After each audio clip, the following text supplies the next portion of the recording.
Hi guys! Welcome back to my channel. Kung bago ka pa lang sa channel ko, don't forget to like and subscribe. Also hit notification bell for more upcoming videos or live streams or short videos. Ayan, as you can see, pumunta ako ng SM dyan. Kasi, as you all know, fan po ako ng Francine and Seth. They are love team on ABS-CBN. So, meron akong fan page.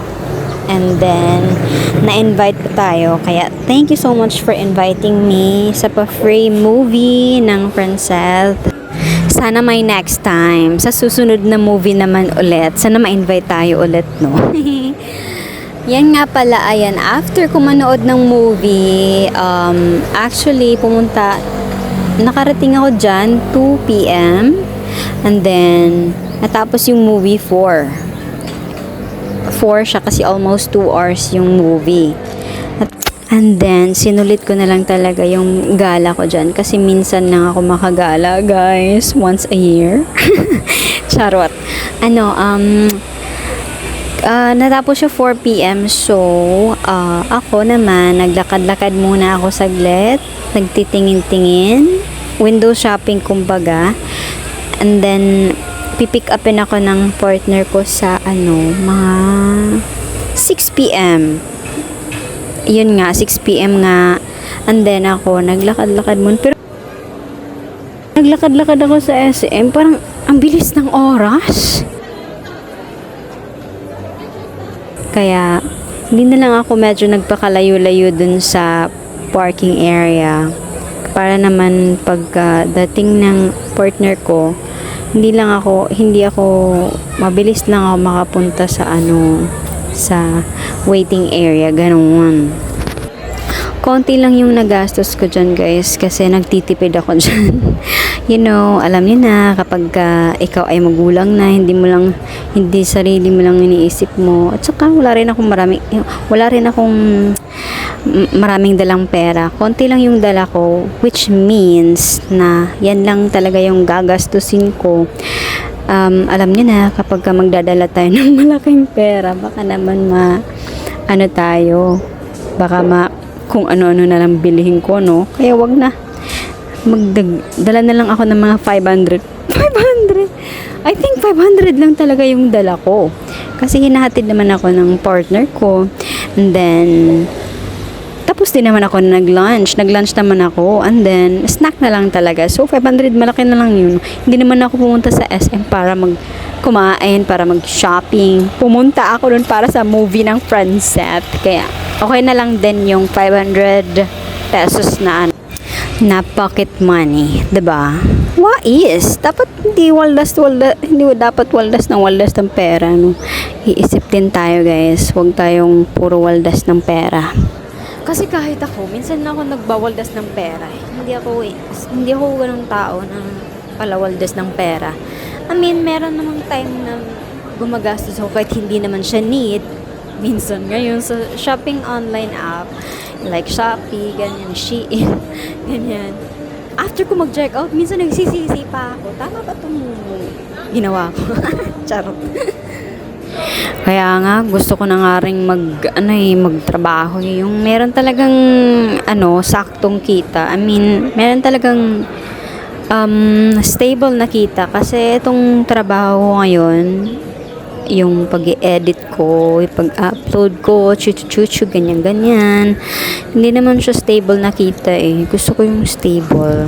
Maybe soon, kapag medyo kaya ko nang iwanan yung anak ko. Piniflex ko yung pamaypay. Kain na lang ako ng ice cream dyan.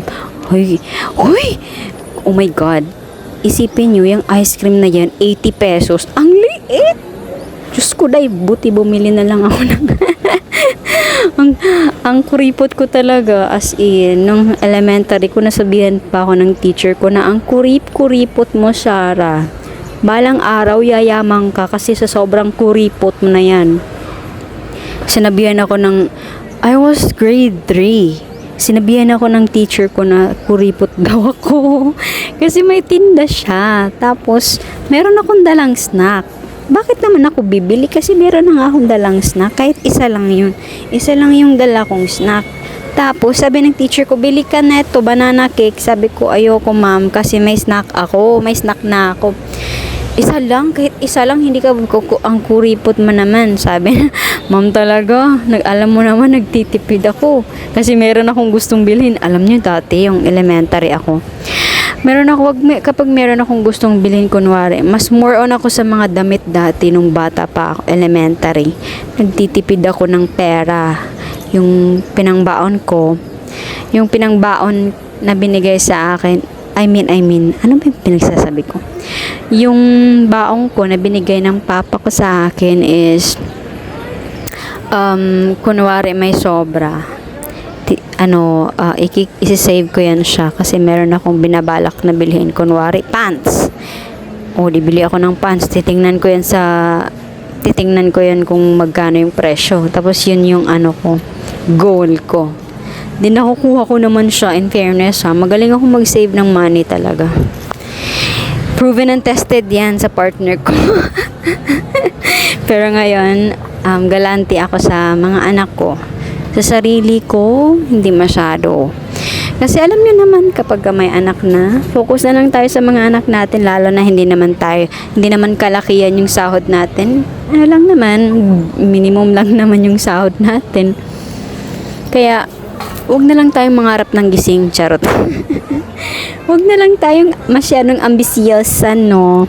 Pero, meron naman akong ambition. Actually, gusto ko Diyos ko, ang layo na napadpad ng mga sinasabi ko. Nasa mall lang naman ako. Ayan guys, finifeel ko talaga yung kain ko dyan. Yung ice cream at saka yung Lay's na chips. Actually, yung Lay's na chips, bigay lang din. Sponsored lang din yan. And then, yung ice cream lang talaga yung binili ko. 80 pesos. And then, meron din akong tubig. Hindi naman ako nagsusoft drinks kasi healthy living tayo. Malamang, hindi talaga ako magsusoft drinks dyan. Tubig talaga. So, yan na lang. Ice cream, chips, and then tubig. And then, after nyan, hindi ko na na-videohan, pero kumakain pa. Kumain pa ako. Ano nga yung kinakain ko? Parang kumain ata ako ng Jollibee. Oo, kumain ata ako ng Jollibee. Tapos, yung lang, basta hindi nyo kailangan malaman. Charot. And then, nag-take out na rin ako. Yun na yun. And then, after that, happy. Kasi I feel like, nagkaroon ako ng me time, ganun. Madalang lang ako magka-me time kasi, gawa nga ng meron tayong anak. 2 years old pa lang yung bunso kong anak. So, probably, nasa bahay lang talaga ako most of the time. As in, sa loob lang talaga ng bahay. Alam nga naman, labas ako ng labas. 'Di ba? Ang init. Ikaw na lang lumabas kung gusto mong lumabas. Ang init. Sabi kasi ng ibang tao kasi, nasa bahay, lagi na lang nasa bahay. Ang paki mo. Ano paki mo? Sariling buhay ko to. Pakialaman mo yung sarili mo. Gusto kong nandito lang sa bahay eh. Ano bang paki mo? Ikaw ba nagpapakain sa akin?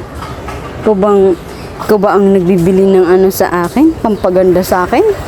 No! Kaya wala kang karapatang inaaway. Okay, let's move on to the ice cream. In fairness, yung ice cream na kinakain ko, masarap naman siya. Worth it din naman yung 80 pesos, pero sobrang liit talaga niyan. Akalain mo? Sobrang liit lang yan. Parang, Diyos ko, mahawa ko lang. Basta.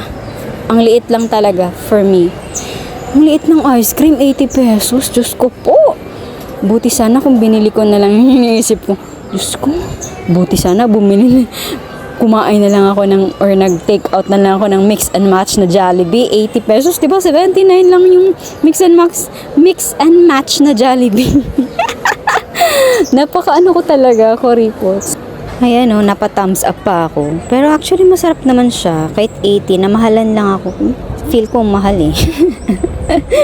Yung ice cream lang kasi nabibili ko sa daan. Yung sa kalsada, 15 pesos lang kasi. Yung 80, ang liit. Oh my God! Kaya yun lang guys. Thank you for watching. Don't forget to like and subscribe. Huwag na rin skip yung ads. Bye!